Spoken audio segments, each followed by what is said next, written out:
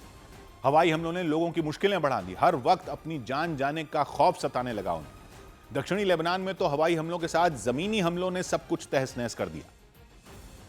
IDF इस पूरे area में ग्राउंड ऑपरेशंस कर रहा है। इस फेंसिंग के उस पार यानी बॉर्डर के उस पार आप देखिए किस तरीके की तबाही मचाई है इजरायली फोर्सेस ने इन घरों की। ये बिल्डिंग्स पूरी तरह से जमीन बोस कर दी गई है। आईडीएफ यानी इजराइल की सेना उस अपनी सीमा से लगे दक्षिणी लेबनान के कई इलाकों में उसने हमले किए। उसने दावा किया कि उन इलाकों में हिजबुल्लाह के लड़ाके मौजूद थे, इसलिए हमले कर रहा है। और वो इजराइल पर लगातार रॉकेट दाग रहे, इसलिए इजराइल की फौज ने दक्षिणी लेबनान के उन इलाकों में अपने हमले जारी रखे। उत्तरी इजराइल में हर तरफ इजराइल की सेना का सख्त पहरा नजर आया। ट्रक से अपने हथियार लेबनान सीमा की तरफ वो ले जाती दिखाई दी, टैंक ले जाती दिखाई दी। उधर इजराइल के मीडिया ने रिपोर्ट दी कि लेबनान में हिजबुल्लाह से जंग लड़ रहा इजराइल अपनी सुरक्षा के लिए 4 लेयर सिक्योरिटी जोन बनाने में जुटा है। वहां के रक्षा मंत्री इजराइल कत्स ने भी इसके संकेत दिए। अपनी सुरक्षा के लिए बफर जोन बना रहा है, अपनी सीमा से बाहर वो बनाएगा, लेबनान की जमीन पर कब्जा करके बनाएगा, अपनी सेना वहां तैनात करेगा। यानी हिजबुल्लाह के लड़ाकों पर नजर रखने के लिए लेबनान की जमीन पर कब्जा करके बफर जोन बनाएगा। यह प्लान है। हिजबुल्लाह पर हमला करने के लिए लेबनान की जमीन का ही इस्तेमाल करेगा। अपनी सुरक्षा के लिए लेबनान में ही ऐसा चक्रव्यूह तैयार करेगा जिससे हिजबुल्लाह के लड़ाके बाहर न निकल पाए, इजराइल तक पहुंच ना पाए, वहीं ढेर किया जा सके। और इजराइल की सीमा से बाहर यह सिक्योरिटी जोन 4 लेयर का होगा, यह इजराइल का मीडिया कह रहा है। यानी हिजबुल्लाह के लड़ाकों को इजराइल की सीमा में घुसने से पहले, इजराइल पर हमला करने से पहले उसके सुरक्षा घेरे को तोड़ना होगा। इजराइल के सैनिकों से मुकाबला करना होगा, जो हिजबुल्लाह के लिए आसान नहीं रहने वाला। इस सिक्योरिटी जोन या बफर जोन को बनाने के लिए इजराइल पहले लेबनान की सीमा पर बसे गांवों को ध्वस्त करेगा, लेबनान की जमीन में उस तरफ, फिर वहां कब्जा करेगा। लितानी नदी पर उसकी नजर है। इजराइल नहीं चाहता कि किसी भी कीमत पर हिजबुल्लाह के लड़ाके लितानी नदी को पार कर उसकी तरफ बढ़ें। लितानी नदी लेबनान में बहती है, दक्षिण लेबनान से होकर गुजरती है, इजराइल की उत्तरी सीमा से 30 किलोमीटर दूर। लितानी नदी को पार करके ही हिजबुल्लाह के लड़ाके उत्तर से दक्षिणी लेबनान की तरफ बढ़ते हैं, यह इजराइल का आरोप है। और इसी नदी के रास्ते हिजबुल्लाह के हथियार भी दक्षिणी लेबनान तक पहुंचते हैं। दक्षिणी लेबनान यानी जो उत्तरी इजराइल से लगा हुआ इलाका है। तो अपनी सुरक्षा के लिए इजराइल इस नदी को बेहद अहम मानता है कि इस नदी को पार करके दक्षिणी लेबनान में ही ना वो आए, तो उत्तरी इजराइल पर खतरा ही ना हो। तो वो इसको अपने लिए प्राकृतिक बफर जोन के रूप में देखता है।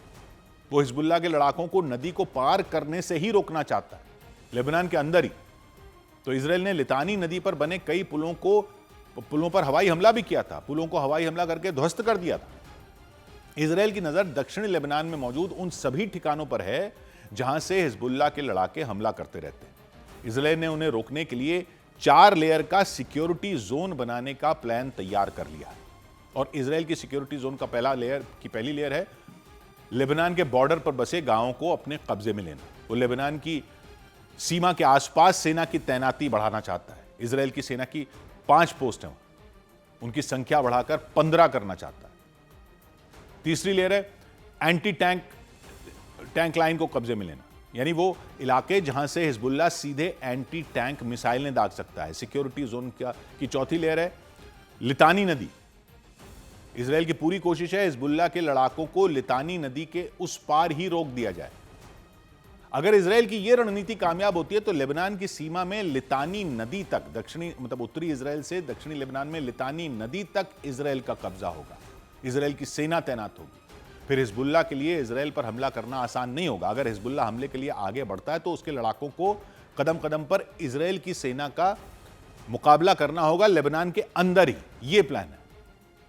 तो हिजबुल्लाह चीफ नईम कासिम ने इजराइल को सीधी चेतावनी दे दी कि लेबनान में लाखों सैनिक भेजने से कब्जा नहीं होगा। लाखों सैनिक शवों और टुकड़ों में बदल दिए जाएंगे। हिजबुल्लाह ने धमकी दे दी, नईम कासिम ने चेतावनी दे दी। जब इजराइल की सेना दक्षिणी लेबनान में घुसकर ग्राउंड ऑपरेशन करने में जुटी है, उसका मकसद लेबनान की सीमा में कब्जा करके बफर जोन बनाने का है। इजराइल के रक्षा मंत्री इजराइल कत्स ने संकेत भी दे दिए थे, लेकिन हिजबुल्लाह चीफ ने चेतावनी दे दी कि इजराइल लेबनान की जमीन पर कब्जे का सपना भूल जाए, चाहे कितने भी सैनिक तैनात कर दे। उन्होंने इजराइल के सैनिकों को शवों और टुकड़ों में बदल देने की धमकी दे दी। ईरान जंग के दौरान इजराइल की फौज दक्षिणी लेबनान में घुस गई, ग्राउंड ऑपरेशन शुरू कर दिया, हिजबुल्लाह के ठिकानों को निशाना बनाया, दक्षिणी लेबनान के एक बड़े हिस्से पर कब्जा करके वहां हमेशा के लिए सैनिकों की तैनाती का प्लान बनाया। लेकिन हिजबुल्लाह चीफ ने दावा किया कि दक्षिणी लेबनान में इजराइल के सैनिक डर और आतंक के माहौल में हैं उन्हें हर वक्त मौत का खौफ सता रहा है हिजबुल्लाह की वजह से। हिजबुल्लाह के चीफ नईम कासिम के मुताबिक इजराइल दक्षिण लेबनान में अपनी सेना भेजकर कुछ हासिल कर नहीं पा रहा, उल्टा उसे नुकसान ही हुआ है। हिजबुल्लाह चीफ ने दावा किया कि 40 दिन से लगातार हमले करने के बावजूद इजराइल की फौज ने कुछ हासिल नहीं किया, उसकी सारी योजनाएं फेल हो गई हैं। हालांकि इजराइल के मीडिया ने नईम कासिम के इस बयान को सिर्फ एक प्रोपेगेंडा बताया। इजराइल के मुताबिक हिजबुल्लाह चीफ ने ऐसी बातें करके सिर्फ अपने लड़ाकों का मनोबल ऊंचा रखने की कोशिश की। उधर आयतुल्लाह अली खामनेई की मौत के 40 दिन बीतने पर ईरान के सुप्रीम लीडर मुश्तबा खामनेई ने बड़ी धमकी दी कि वो आयतुल्लाह अली खामनेई की मौत का बदला जरूर लेंगे। ईरान कभी भी युद्ध के पक्ष में नहीं था, ईरान युद्ध लड़ना ही नहीं चाहता था, लेकिन जब बात ईरान के अधिकारों की हो वो लड़ने से पीछे भी नहीं हटेगा, अपने अधिकारों के लिए लड़ता रहेगा। एक रोज पहले आयतुल्लाह अली खामनेई की मौत के 40 दिन पूरे हुए। ईरान में 40वें दिन के शोक का बहुत महत्व है। वहां शोक मनाने के लिए बड़ी संख्या में लोग सड़कों पर आ गए थे। इसीलिए मुश्तबा खामनेई ने अपना संदेश जारी करने के लिए इस दिन को चुना। ईरान की जनता के नाम संदेश जारी किया कि ईरान का बदला लेने का इरादा पक्का है, वो अपने सुप्रीम लीडर की मौत का बदला लेकर रहेगा। इजराइल और अमेरिका ने जंग के पहले ही दिन आयतुल्लाह अली खामनेई की हत्या कर दी थी। इसके बाद भी अमेरिका और इजराइल रुके नहीं, वो चुन चुनकर ईरान के बड़े अधिकारियों को एक एक करके मारते रहे, बड़े नेताओं को मारते रहे। 40 दिन तक जंग चलती रही, सीज फायर का ऐलान किया गया उसके बाद। लेकिन अपने संदेश में मुज्तबा खामनेई ने कहा कि इजराइल और अमेरिका के साथ सीज फायर जरूर हुआ है, बातचीत जरूर है, लेकिन जंग खत्म नहीं हुई है, जंग जारी है। सही वक्त आने पर वो अपने सुप्रीम लीडर की शहादत का बदला जरूर लेंगे, अपने एक एक अधिकारी की शहादत का बदला जरूर लेंगे। उन्होंने दावा किया अब तक के युद्ध में जीत ईरान की हुई है, लेकिन असल में ये जंग उसी वक्त खत्म होगी जब वो अपने शहीदों का बदला ले लेंगे। इधर जंग की वजह से यूरोप के कई देशों में जेट फ्यूल की भारी कमी की चेतावनी जारी कर दी गई। दुनिया भर में बढ़ रहे तेल संकट के बीच यूरोप में विमानों से जुड़े नियम बनाने वाली काउंसिल एसीआई यूरोप ने चेतावनी जारी की कि अगर जल्द ही हॉर्मुज गलियारे को पूरी तरह नहीं खोला गया तो यूरोप के कई देशों में जेट फ्यूल की भारी कमी हो सकती है। बढ़ते ऊर्जा संकट को लेकर ब्रिटेन के प्रधानमंत्री ने जमकर गुस्सा निकालते हुए कहा कि वो ट्रंप और पुतिन के फैसलों से तंग आ चुके हैं। उनके मुताबिक ट्रंप और पुतिन के फैसलों का सीधा असर लोगों की जेब पर पड़ रहा है। इधर सीज फायर के बावजूद स्ट्रेट ऑफ हॉर्मुज में जहाजों के आने जाने की धीमी रफ्तार और कम संख्या पर डोनाल्ड ट्रंप ईरान पर भड़क गए। उन्होंने ईरान पर समझौता तोड़ने का आरोप लगा दिया। सोशल मीडिया पर ट्रंप ने लिखा कि ईरान तेल और गैस से भरे जहाजों को रोककर बहुत खराब काम कर रहा है, उसकी सख्ती के कारण बहुत कम जहाज वहां से निकल पा रहे हैं। टोल वसूले जाने की खबर से भी ट्रंप नाराज हो गए। दो टूक कह दिया कि ईरान ये सब बंद कर दे, टोल वसूलना पूरी तरह गलत है। याद दिलाया उन्होंने कि यह समुद्री गलियारा अंतर्राष्ट्रीय समुद्री रास्ता है। अपने देश के एक अखबार को भी उन्होंने नहीं छोड़ा। वॉल स्ट्रीट जर्नल ने खबर छापी थी कि ट्रंप ने ईरान में समय से पहले ही जीत की घोषणा कर दी, जबकि मकसद अभी पूरा नहीं हुआ था। इस पर ट्रंप ने उसे दुनिया का सबसे खराब अखबार भी बता दिया। लेकिन ट्रंप सबसे ज्यादा ईरान पर भड़के। उन्होंने उस पर वादा खिलाफी का आरोप लगाया। सोशल मीडिया पर लिखा कि यह समझौते के खिलाफ है। ट्रंप ने ईरान से पूछ लिया कि जब सीज फायर हो गया था तो स्ट्रेट ऑफ हॉर्मुज से इतने कम जहाज क्यों गुजर रहे हैं। ईरान को ऐसा नहीं करना चाहिए, पूरी तरह गलत है। इससे पूरी दुनिया में तेल और गैस की सप्लाई पर असर पड़ रहा है। जहाज हॉर्मुज गलियारे को पार नहीं कर पा रहे हैं। कतर के न्यूज चैनल अल जजीरा के मुताबिक सीज फायर के बाद से सिर्फ 10 जहाज ही हॉर्मुज गलियारे के रास्ते से निकल पाए। वो फारस की खाड़ी से आए और इसे पार करके ओमान की खाड़ी की तरफ गए। जंग से पहले वहां से रोजाना 100-150 जहाज गुजरते थे। यहीं से तेल की सप्लाई होती थी, गैस की सप्लाई होती थी, दूसरी चीजों की सप्लाई होती थी। लेकिन युद्ध विराम के बाद भी जहाज नहीं निकल पा रहे हैं। सुरक्षा का ऐसा खतरा है कि बहुत कम ही जहाज स्ट्रेट ऑफ हॉर्मुज से होकर निकल पा रहे हैं। ऊपर से ईरान का वहां सख्त पहरा है, पूरा रास्ता उसके कंट्रोल में है। IRGC सेना चारों तरफ निगरानी कर रही है, उसकी मर्जी से ही जहाज वहां से निकल पा रहे हैं। टोल वसूलना भी शुरू कर दिया, ये भी खबरें हैं। रेट भी तय है कि एक बैरल पर $1 लेंगे। 10 लाख बैरल या 20 लाख बैरल का बड़े बड़े जो जहाज होते हैं उनसे $20 लाख उनको टोल देना पड़ेगा। एक बड़ा जहाज जो होता है वो 20 लाख बैरल का होता है, तो $20 लाख टोल के हो जाएंगे। इससे भी ट्रंप तम आ गए कि अगर ईरान ऐसा कर रहा है तो ये सब तुरंत रोक दे। ये नहीं हो सकता। सऊदी अरब के न्यूज़ चैनल अल अरबिया ने रिपोर्ट दी कि स्ट्रेट ऑफ हॉर्मूज में हालात पूरी तरह सामान्य नहीं हो पाए हैं। 2 हफ्तों के सीज फायर के बावजूद कई देशों के जहाज इस रास्ते से गुजरने से बच रहे हैं। पहले ही डरा चुका ईरान कि जो रास्ता पहले था उसका इस्तेमाल भूलकर भी ना करें।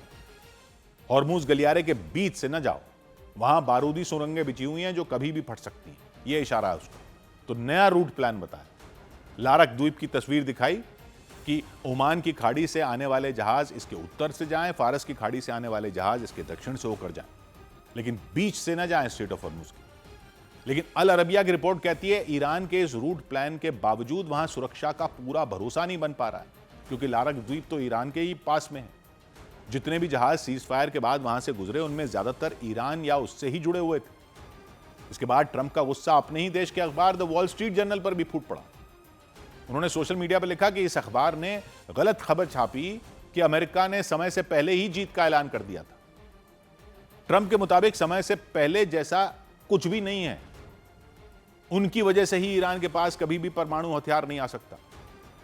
अमेरिका की कार्रवाई को पूरी तरह उन्होंने सही ठहराया और दुनिया को भरोसा दिया कि बहुत जल्द स्ट्रेट ऑफ हॉर्मूज से तेल और गैस समेत सभी चीजों की सप्लाई पहले की तरह शुरू हो जाएगी। पहले की तरह जहाज आ जा सकेंगे, किसी को कोई डर नहीं होगा। एक रोज पहले दुनिया की कई बड़ी तेल कंपनियों ने भी अमेरिका से इस मामले में मदद की गुहार लगाई थी कि ट्रंप ईरान पर दबाव बनाएं ताकि वो हॉर्मूज गलियारे में अपनी मनमानी न चला सके, जबरदस्ती टोल न वसूल सके, बिना वजह जहाजों को न रोक सके। इधर अमेरिका और इजरायल के साथ 40 दिन तक युद्ध लड़ने वाले ईरान में 140 से 145 अरब डॉलर का नुकसान होने की आशंका जताई गई। यानी भारतीय रुपयों में करीब 13 लाख करोड़ का वहां नुकसान हुआ, ऐसी आशंका सऊदी अरब की न्यूज चैनल अल अरबिया की रिपोर्ट में जताई गई। ईरान की अर्थव्यवस्था को तगड़ा झटका लगा, यह कहा गया। अमेरिका और इजरायल के हमले में उसकी सैन्य फैक्ट्रियां बर्बाद हो गईं, जरूरत का सामान बनाने वाली फैक्ट्रियां तबाह हो गईं, एयरपोर्ट को कई को भारी नुकसान पहुंचा, कई पुल धराशायी हो गए, बड़ी संख्या में लोगों की नौकरियां चली गई। ईरान को बड़ी चोट पहुंचाई 40 दिन की इस जंग ने, यह रिपोर्ट कहती है, जिससे उबरने में ईरान को कई सालों का वक्त लग सकता है, क्योंकि अमेरिका और इजरायल ने उसके सिर्फ सैन्य ठिकानों को ही निशाना नहीं बनाया, हथियार बनाने वाली फैक्ट्रियों पर भी हमले किए गए, जरूरत का सामान बनाने वाली फैक्ट्रियों पर भी मिसाइलें दागी गई, एयरपोर्ट पर बम गिराए गए, पुलों को नेस्तनाबूद किया गया, अस्पतालों पर भी हमले किए गए, कई मेडिकल लैब भी बर्बाद हो गए। रिपोर्ट के मुताबिक ईरान के पावर प्लांट को भी निशाना बनाया गया, उसके छोटे छोटे बिजली घरों को टारगेट किया गया, उनकी मदद से कई इलाकों तक बिजली की सप्लाई की जाती थी, फैक्ट्रियों तक बिजली पहुंचाई जाती थी। अमेरिका और इजरायल की मिसाइलें ईरान की यूनिवर्सिटी तक पहुंच गई। तो रिपोर्ट में बताया गया कि ईरान की 30 से ज्यादा यूनिवर्सिटियों को सीधे तौर पर टारगेट किया गया, 800 से ज्यादा स्कूल हमले का शिकार हुए और ईरान की आर्थिक स्थिति को पूरी तरह बिगाड़ दिया गया। बड़े पैमाने पर लोगों की नौकरियां चली गई, एक झटके में लोग बेरोजगार हो गए। ईरान के ऐसे चार ठिकानों को पूरी तरह बर्बाद कर दिया जहां ईरान अपनी बैलिस्टिक मिसाइलों को बनाता था। माना जा रहा है कि हमलों ने ईरान की मिसाइल बनाने की क्षमता को कमजोर कर दिया है, जमीन के नीचे मौजूद मिसाइल ठिकानों को भी तहस नहस कर दिया है, सैन्य ताकत को युद्ध में गहरी चोट पहुंची है। तो इस रिपोर्ट के मुताबिक आशंका जताई गई कि जंग में ईरान को करीब 13 लाख करोड़ रुपए का नुकसान उठाना पड़ा। उधर न्यूज एजेंसी रॉयटर्स ने रिपोर्ट दी कि सऊदी अरब के तेल ठिकानों पर हुए हमलों से उसकी तेल उत्पादन की क्षमता 6 लाख बैरल तक घट गई, उसको भी नुकसान हो गया। सऊदी अरब की ईस्ट वेस्ट पाइपलाइन को हमले से भारी नुकसान पहुंच गया, रोज करीब 7 लाख बैरल तेल की सप्लाई वहां कम हो चुकी है। सीज फायर होते होते ईरान ने सऊदी अरब को झटका दिया था उसकी सबसे अहम ईस्ट वेस्ट पाइपलाइन पर हमला करके। सऊदी अरब ने आरोप लगाया कि हमले में उसके एक अहम पंपिंग स्टेशन को भी नुकसान पहुंचा। सऊदी अरब के कई तेल ठिकानों पर भी हमले हुए थे, उसकी वजह से सऊदी अरब की तेल उत्पादन क्षमता पर काफी असर हुआ है, यह रिपोर्ट कह रही है। तेल सप्लाई प्रभावित हो गई है। जब स्ट्रेट ऑफ हॉर्मूज पर पाबंदी लगाई थी ईरान ने, तो सऊदी अरब की ईस्ट वेस्ट पाइपलाइन है, वो उसके लिए सहारा न बनी थी। उसे देश की लाइफलाइन कहा जाता है। पाइपलाइन स्ट्रेट ऑफ हॉर्मूज को बाईपास कर देती है, क्योंकि वो लाल सागर पर ले जाती है तेल, दूसरी तरफ तेल ले जाती है और कई देशों तक वहां से तेल पहुंचाती है।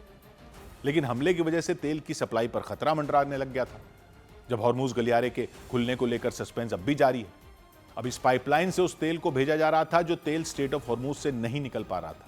पाइपलाइन के जरिए पूरी दुनिया के बाजारों में करीब 70 लाख बैरल तेल पहुंचता है, लेकिन हमले की वजह से तेल की सप्लाई पर वहां भी असर पड़ गया और रोज के उत्पादन में 7 लाख बैरल तेल की कमी हो गई, यानी रोज की सप्लाई में 10% की कमी आ गई। सऊदी अरब की कई बड़ी तेल रिफाइनरियों को भी नुकसान हुआ। तो रिपोर्ट में कहा गया कि सऊदी अरब की मनीफा ऑयल फील्ड पर हमले हुए, इससे रोज के प्रोडक्शन में 3 लाख बैरल तेल की कमी आ गई। खुरैस ऑयल फील्ड पर हमले की वजह से भी 3 लाख बैरल तक की कमी हुई। जंग के दौरान जुबैल में मौजूद सटोर रिफाइनरी को भी नुकसान हुआ, रास तुनारा रिफाइनरी को भी नुकसान हुआ, यानबूब में मौजूद सामरेफ तेल रिफाइनरी पर भी हमले हुए, सऊदी अरब के रियाद में भी रिफाइनरी पर हमले से नुकसान हुआ। इन तेल उत्पादन प्लांट और रिफाइनरियों पर हमले की वजह से तेल सप्लाई पर खतरा मंडराने लग गया। हर रोज की उत्पादन क्षमता में 6 लाख बैरल की गिरावट आ गई। पूरी दुनिया का एक बड़ा हिस्सा कच्चे तेल के लिए पश्चिम एशिया पर निर्भर है। पहले से ही तेल बाजार पर असर पड़ा हुआ है, तेल की कीमतों में उतार चढ़ाव बना हुआ है। तो अगर तेल की सप्लाई में और कमी होती है तो तेल बाजार पर गहरा असर पड़ सकता है, तेल की कीमतें और बढ़ सकती हैं, संकट फिर से बढ़ सकता है। ईंधन महंगा होगा तो बाकी चीजें भी महंगी हो जाएंगी। स्ट्रेट ऑफ हॉर्मूज के खुलने को लेकर जारी सस्पेंस की वजह से तेल बाजार में फिर से उछाल आ सकता है। तो ऐसे में लोगों की नजर इस समझौते पर बनी हुई है। अमेरिका और ईरान पर क्या समझौता होता है इस बातचीत में। इधर सीरिया, जॉर्डन और तुर्की ने एक नया रेल कॉरिडोर बनाने के लिए समझौता कर लिया। सीरिया, जॉर्डन और तुर्की ने समझौता किया कि तीनों देश मिलकर रेलवे का एक ऐसा नेटवर्क तैयार करेंगे जो उनके कारोबार में मददगार साबित होगा। रेलवे कॉरिडोर को बनाने के पीछे तीनों देशों ने सामान की तेज और सस्ती ढुलाई को मकसद बताया। अमेरिकी अखबार द वॉशिंगटन पोस्ट ने बताया कि ईरान के साथ जंग की वजह से अमेरिका का हथियार गोदाम खाली हो गया। अमेरिका के पास मौजूद लंबी दूरी तक हमला करने वाली क्रूज मिसाइलों की संख्या घटकर 425 रह गई। रिपोर्ट में बताया गया कि अमेरिका ने ईरान पर हमले में करीब 1000 मिसाइलें इस्तेमाल की। उधर अमेरिका के अखबार द वॉल स्ट्रीट जर्नल की एक और रिपोर्ट आई कि अमेरिका और ईरान के बीच हुआ युद्ध विराम चीन की वजह से हुआ था, चीन ने करवाया था। रिपोर्ट कहती है उसी ने ईरान को सीज फायर के लिए मनाया था, अमेरिका के साथ बातचीत करने के लिए उसे तैयार किया। चीन ईरान को जंग से हो चुके नुकसान और होने वाले नुकसान के बारे में बता रहा था, उसे यह समझा रहा था कि सीज फायर उसके लिए एक मौका है, जंग से निकलने का मौका है। हालांकि सीज फायर करवाने के लिए पाकिस्तान अपनी पीठ थपथपा रहा है, दुनिया भर में वो कह रहा है कि उसने जंग रुकवा दी जो 40 दिन से चल रही थी, लेकिन युद्ध विराम कराना उसके बस की बात नहीं थी, यह रिपोर्ट कह रही है, क्योंकि ईरान किसी की नहीं सुन रहा था। वो अमेरिका से बातचीत करने के लिए किसी भी कीमत पर राजी नहीं था, जंग नहीं रोकने की जिद पकड़ी हुई थी। कई बार वो कह चुका था कि जंग तभी रुकेगी जब वो चाहेगा, किसी और के कहने से वो जंग नहीं रोकने वाला। लेकिन इसके बाद भी 8 अप्रैल को अमेरिका और ईरान के बीच युद्ध विराम हुआ, वो भी ट्रंप की डेडलाइन खत्म होने से ठीक पहले हुआ। तो वॉल स्ट्रीट जर्नल की रिपोर्ट कहती है कि जब ईरान युद्ध विराम के लिए तैयार नहीं हो रहा था तब चीन ने उसे मनाया था। उसके आर्थिक संबंध है, रणनीतिक संबंध है, उनका इस्तेमाल किया था, क्योंकि चीन ईरान का सबसे बड़ा तेल खरीदार है, चीन के साथ ही अपना सबसे ज्यादा कारोबार करता है ईरान। उन्हीं संबंधों का इस्तेमाल करके चीन ने ईरान को बातचीत की टेबल पर लाने के लिए तैयार किया। चीन के मनाने और समझाने के बाद ही ईरान युद्ध विराम के लिए तैयार हुआ, यह कह रही है रिपोर्ट कि ईरान को मनाने के लिए चीन ने बैकडोर डिप्लोमेसी अपनाई थी। वो सामने नहीं आया था, मतलब पर्दे के पीछे से वो ईरान को मनाने में जुटा था, उस तक अपनी बातें पहुंचा रहा था। उसने पाकिस्तान, तुर्की और मिस्र के जरिए ईरान तक अपने संदेश पहुंचाए। उस दौरान चीन के विदेश मंत्री ने पाकिस्तान, तुर्की और मिस्र के नेताओं से 26 बार फोन पर बातचीत की। मतलब चीन चुपचाप एक तय रणनीति के तहत आगे बढ़ रहा था। वो पाकिस्तान की तरह दुनिया भर में ये नहीं कह रहा था कि वो करवा रहा है, वो बस ईरान को मनाने में जुटा रहा ताकि किसी तरह ईरान सीज फायर के लिए तैयार हो जाए। ईरान को चीन ने समझाया था कि अगर अमेरिका के हमले में उसके पावर प्लांट और गैस प्लांट तबाह हो गए तो उसे कितना बड़ा नुकसान होगा, उसकी अर्थव्यवस्था तो चौपट हो जाएगी। तो अमेरिका के अखबार के मुताबिक चीन ने ईरान की IRGC सेना को जिद छोड़ने के लिए राजी किया, भरोसा दिलाया कि सीज फायर के बाद भी स्ट्रेट ऑफ हॉर्मूज पर कंट्रोल को लेकर उसकी अनदेखी नहीं होगी। चीन ने सीज फायर को ईरान के सामने एक मौके की तरह पेश किया था। वो ईरान को यह समझाने में कामयाब रहा कि सीज फायर कर वो जंग से बाहर निकल सकता है। अगर उसने ये मौका गंवा दिया तो नुकसान उसे ही होने वाला है, क्योंकि ट्रंप ने धमकी दी थी कि डेडलाइन खत्म होने के बाद वो ईरान पर सबसे बड़ा हमला शुरू कर देंगे, सभ्यता खत्म कर देंगे, ईरान के एक एक पुल को तबाह कर देंगे, एक एक पावर प्लांट को ध्वस्त कर देंगे। ट्रंप की धमकियों से दुनिया की सांसें थमी हुई थी। डेडलाइन खत्म होने से कुछ घंटे पहले पाकिस्तान ने सोशल मीडिया पर ट्रंप से अपील की थी कि ट्रंप 2 हफ्तों के लिए डेडलाइन बढ़ा दें। उस वक्त तक ईरान सीज फायर के लिए तैयार नहीं हुआ था। रिपोर्ट कहती है आखिरी वक्त में, अमेरिका के अखबार की रिपोर्ट कहती है आखिरी वक्त में चीन के समझाने और मनाने के बाद ईरान युद्ध विराम के लिए माना। पर्दे के पीछे से सीज फायर कराकर चीन ने ट्रंप का भी भरोसा जीत लिया। उधर सीज फायर के बीच स्ट्रेट ऑफ हॉर्मुज के पास अमेरिका के सबसे महंगे ड्रोन के गायब होने की खबर सामने आई। अमेरिका का MQ-4C ट्राइटन ड्रोन, नौसेना का सबसे महंगा ड्रोन, सबसे एडवांस ड्रोन, वो हॉर्मुज गलियारे के नजदीक निगरानी कर रहा था, फारस की खाड़ी पर नजर रख रहा था। जानकारी मिली कि इस ड्रोन ने करीब 3 घंटे तक निगरानी की। इसके बाद वो नौसेना के बेस पर लौट रहा था, लेकिन विमानों की ट्रैकिंग करने वाली वेबसाइट फ्लाइट रडार 24 के मुताबिक बेस पर लौटते वक्त वो ड्रोन अचानक दिखना बंद हो गया, ट्रैक होना बंद हो गया। उसे ट्रैक करने की बहुत कोशिश की, लेकिन उसका कुछ पता नहीं चल पाया। कुछ खबरें आई कि उस ड्रोन को ईरान ने मार गिराया, कुछ खबरें आई उस ड्रोन में तकनीकी खराबी आ गई और वो गिर गया, लेकिन असल में क्या हुआ ये साफ नहीं हुआ। वो ड्रोन हवा में अचानक कैसे गायब हो गया, इस सवाल का जवाब किसी के पास नहीं था। माना जा रहा है कि समंदर में निगरानी के लिए अमेरिका के पास MQ-4C ट्राइटन ड्रोन से बेहतर कोई ड्रोन नहीं है। इसका गायब होना अमेरिका के लिए बहुत बड़ा झटका बताया गया। खबर है कि ड्रोन ने करीब 3 घंटे तक स्ट्रेट ऑफ हॉर्मुज की निगरानी की। काम पूरा होने के बाद वो इटली में नौसेना के सिगुनेला हवाई अड्डे पर लौट रहा था। यहां तक सब कुछ ठीक था, लेकिन अचानक ड्रोन थोड़ा सा ईरान की तरफ मुड़ गया। इटली की तरफ जाने के बजाय ईरान की तरफ मुड़ गया। उसने तुरंत कोड 7700 भेजा। अब 7700 इमरजेंसी का सिग्नल होता है। इसके बाद वो ड्रोन तेजी से नीचे आने लगा और कुछ ही सेकंड में रडार से गायब हो गया। यानी इससे पहले कि कोई इमरजेंसी सिग्नल को समझ पाता, कुछ कर पाता, वो ड्रोन गायब हो गया, लापता हो गया। सब कुछ हुआ सीज फायर के ठीक 2 दिन बाद। ऐसे में खबर आने लग गई कि इस ड्रोन को ईरान ने मार गिराया।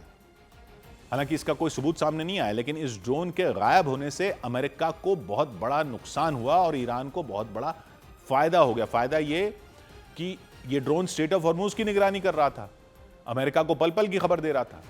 तो इस रिपोर्ट के बाद अमेरिका को नुकसान माना जा रहा है, क्योंकि ये निगरानी करने वाला अमेरिकी नौसेना का सबसे एडवांस ड्रोन है, सबसे महंगा ड्रोन है, $20 करोड़ का, 1800 करोड़ रुपए भारतीय रुपयों में, 50,000 फीट से भी ज्यादा की ऊंचाई पर उड़ सकता है। ये 24 घंटे तक लगातार काम करता रहता है। ड्रोन को ट्रैक करने की बहुत कोशिश की गई, लेकिन कुछ पता नहीं चला। रिपोर्ट बता रही है कि पता नहीं चल पाया कि ड्रोन को आसमान खा गया, जमीन निकल गई।